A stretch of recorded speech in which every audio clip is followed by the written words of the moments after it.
kepala ini. Iya. Iya.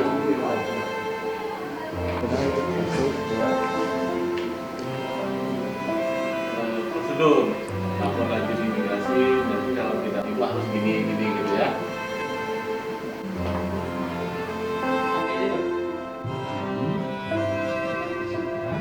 Terus yang kedua nanti pengantarnya langsung kasih waktu untuk menjelaskan terkait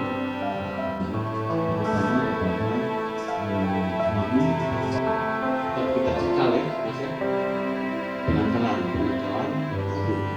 Ini dua, kantor imigrasi kelas 2 TP Sabang akan melakukan tindakan administrasi keimigrasian berupa deportasi bagi seorang warga negara Malaysia berinisial R, berjenis kelamin perempuan, yang telah tinggal di wilayah kerja kantor imigrasi kelas 2 TP Sabang,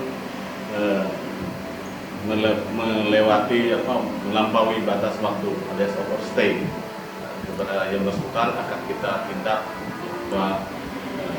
pendeportasian ke negara asal, yaitu Malaysia. Terima kasih.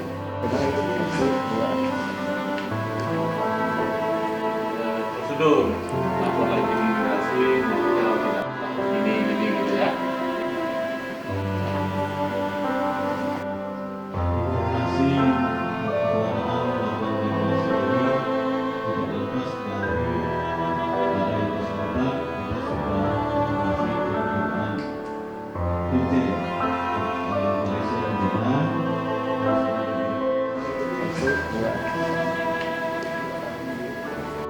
Gini gitu ya.